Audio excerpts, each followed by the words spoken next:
ህወሓት ከጦርነቱ በፊት የነበረውን የክልል መንግስትነት መዋቅር ለመመለስ ሊንቀሳቀስ እንደሚችል ፓርቲዎች ተናገሩ።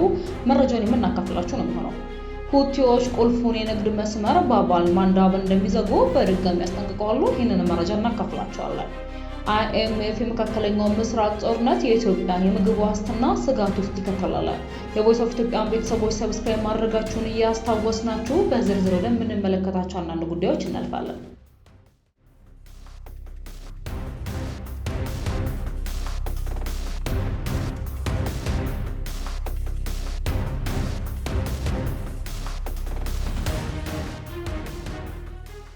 ህወሓት ከጦርነቱ በፊት የነበረውን የክልል መንግስትነት መዋቅር ለመመለስ ሊንቀሳቀስ እንደሚችል ፓርቲዎች ተናገሩ። በኢትዮጵያ ብሔራዊ ምርጫ ቦርድ ተሰርዞ ህጋዊ ሰውነቱን ያጣው የህዝባዊ ወያኔ ሓርነት ትግራይ ማዕከላዊ ኮሚቴ የክልሉን ወቅታዊ ጉዳዮች አስመልክቶ ያደረገው የአክሱም ስብሰባ በትግራይ ውስጥ ያለውን የፖለቲካ መከፋፈልና የዳግም ጦርነት ስጋት እንዳሳሰበውና ድርጅቱ የክልሉን ጊዜያዊ አስተዳደር ውድቅ በማድረግ ከጦርነቱ በፊት የነበረውን የመንግስትነት መዋቅር ለመመለስ ሊንቀሳቀስ እንደሚችል የሚጠቁሙ ምልክቶች እየታዩ መሆኑን የክልሉ ፖለቲከኞች ገለጹ። ህወሓት የማዕከላዊ ኮሚቴ ስብሰባው በጊዜያዊ አስተዳደሩ ፕሬዝዳንት ላይ ያተኩራል ብሎ በግልጽ ባይናገርም በቁልፍ አጀንዳዎችና ወቅታዊ የፖለቲካ እድገቶች ላይ በጥልቀት የሚመክር ስብሰባ ሚያዝያ 7 መጀመሩን እንዲሁም ተጨባጭ አቅጣጫዎችና ውሳኔዎች እንደሚተላለፉ ለህዝብ ይፋ ባደረገው አጭር መግለጫ ተራክቷል። ጉዳዩ በህወሓትና አሁን ባለው የክልሉ አመራር መካከል ያለውን ሰፊ ልዩነት መሆኑን ያሳየና ፕሬዝዳንቱ በበኩላቸው የስልጣን ዘመን መራዘሙን አስመልክቶ በክልል ውስጥ የሚነሱ ተቃውሞዎችን አልቀበልም ማለት መብት በመሆኑ ምንም ማድረግ አልችልም ብለው ሆኖም ሹመቱን ግን አልቀበልም ማለት እንደማይችሉ በመግለጽ እንዲህ አይነቱን ውሳኔ የሊዝ ስራ ሲሉ አመራሮቹ ተናግረዋል። ፕሬዝዳንት ሌተናል ጀነራል ታደሰ ከስልጣን መራዘም ጋር በተያያዘና በክልሉ እየታዩ ያሉ ፖለቲካዊ ውጥረቶችንም አስመልክቶ በዚህ ሳምንት ሰፋ ያለ መግለጫ በመስጠት የተለያዩ ጉዳዮችንም ዳሰዋል። የጊዜያዊ አስተዳደሩ ፕሬዝዳንት ምላሾችንና የህወሓት ስብሰባ መቀመጡን ይፋ ማድረጉን ተከትሎ ሊሰጡ ስለሚችሉ ውሳኔዎች እንዲሁም የጊዜያዊ አስተዳደሩ ዕጣ ፈንታ ምን ሊሆን ይችላል የሚሉ ጉዳዮች ዙሪያ ሪፖርተር በክልሉ የሚንቀሳቀሱ ፓርቲዎችን አነጋግሯል። ባይቶና ፓርቲ ምክትል ሊቀመንበር አቶ ዮሴፍ በርሄ በሰጡት ማብራሪያ ከጦርነቱ በፊት የነበረው የቀድሞ ክልላዊ መንግስት ወደ ስልጣን የመመለስና በስራ ላይ ያለውን ጊዜያዊ አስተዳደር እንዲፈርስ የማድረግ ፍላጎት ከህወሓት በኩል መኖሩን ጠቅሰዋል። እንደ አቶ ዮሴፍ ገለጻ ህወሓት ከዚህ በኋላ በሚኖሩት ውሳኔዎች የፕሬዝዳንቱን ሹመት አንቀበልም በማለት የቀድሞውን መንግስት የመመለስ ስራዎችን ሊጀምር እንደሚችልም ገልጸዋል። የባይቶና ምክትል ሊቀመንበሩ በመብራሪያቸው ከዚህ ቀደምም በትግራይ ማዕከላዊ ዞን የሚገኙ 3 የወረዳ ምክር ቤቶች ጊዜያዊ አስተዳደሩ ይፍረስ፣ የቀደመው የክልላዊ መንግስት ስርዓት ይመለስ የሚል መግለጫ ወጥቶ እንደነበርም ገልጸው ይህ የተደረገውም ከህወሓት በኩል ተልዕኮ ተሰጥቷቸው ነበርም ሲሉ ተናግረዋል። በተጨማሪም በመግለጫቸው ላይ ባለፈው እንዳደረጉት እንደዚህ አይነት ተደረገ ልክ አይደለም ሲሉ በቀጥታ ፕሬዝዳንት ታደሰ አንቀበለውም ሳይሉ ግን ሹመቱ ልክ አይደለም ሊሉ ይችላሉ ብዬ ገምታለሁ ሲሉም ገልጸዋል። አቶ አለምሰገድ ምንም እንኳን ወደ ጦርነት የሚያስገቡ በርካታ ምክንያቶች ቢኖሩም ክልሉ ሌላ ሰው ጦርነት የሚሸከምበት ጫንቃ የለውም ብለው ህወሓት ፕሬዝዳንቱን አልቀበልም ካለ ከፌዴራል መንግስቱ ጋር ጥሩ ግንኙነት ይኖራል ብለው እንደማያስቡም ገልጸዋል። ሌተናል ጀነራል ታደሰ ተጨማሪ ካቢኔ አባላትን ይዘው መሄድ ቢችሉ ኖሮ ሪፖርቱን በማቅረብ ረገድ ሊረዷቸው ይችሉ እንደነበር ጠቅሰው በወቅቱ ግን አብሯቸው የሚሄዱ አባላት አቀባበል ምን ሊሆን እንደሚችል እርግጠኛ ባለመሆናቸው ብቻቸውን መጓዛቸውን አስረድተዋል።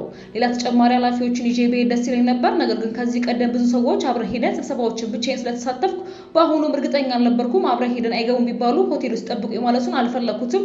በኋላ ላይ ግን አዲስ አበባ ላይ ነገሮችን ሳያቸው ከካቢኔም ጭምር ሰዎችን ይዤ መሄድ እንደምችል ተገነዘብኩም ብለዋል። የጊዜያዊ አስተዳደሩን ህልውና በተመለከተ ፕሬዝዳንቱ ከጦርነቱ በፊት የነበረውን መንግስትና ምክር ቤት የመመለስ ፍላጎት መኖሩን በመግለጽ እያንዳንዱ አካሄድ ህግና ስርዓትን የተከተለ መሆን አለበት ሲሉ አሳስበዋል።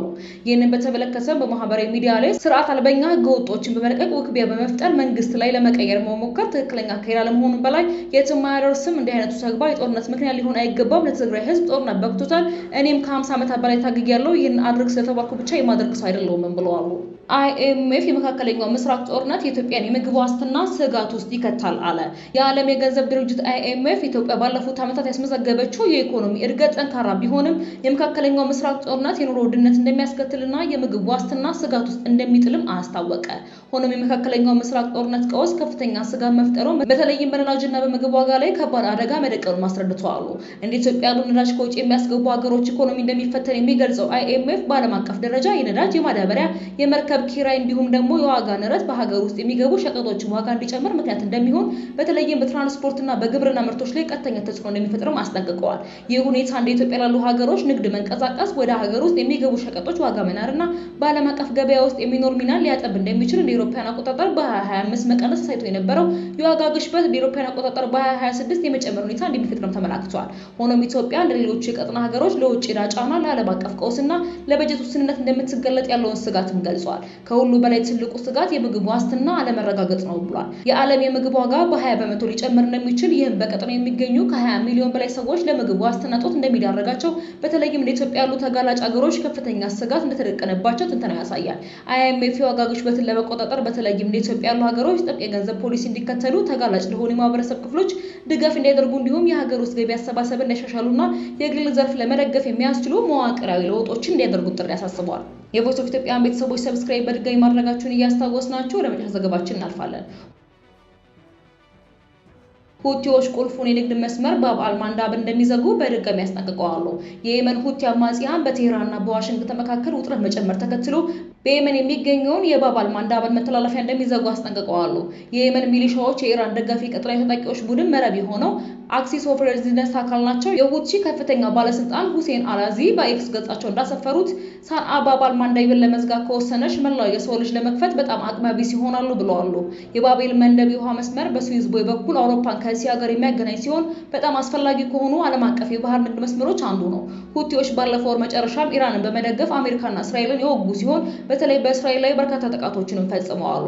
ነገር ግን እስካሁን ድረስ ሚሊሻዎቹ በአቅራቢያ ባሉ የውሃ መስመሩን በሚያልፉ የንግድ መርከቦች ላይ ጥቃቶች ከማድረስም ተቆጥበዋል ሲል የጀርመን ዜና ወኪል GPA ዘግቧል። ሰንዓ በየመን ውስጥ በከፍተኛ የህዝብ ብዛት ካላቸው ከተሞች አንዷ ስትሆን በሁቲ ታጣቂዎች ቁጥጥር ስር ትገኛለች። በዓለም አቀፍ ደረጃ እውቅና ያለው የየመን መንግስት ደግሞ በአደን ላይ ይገኛል። የቮይስ ኦፍ ኢትዮጵያን ቤተሰቦች አሁንም ዳግም ሰብስክራይብ ማድረጋችሁን እያስታወስናችሁ በሌላ አዲስና ወቅታዊ መረጃ ዳግም እስክንገናኝ በደህና ቆዩ።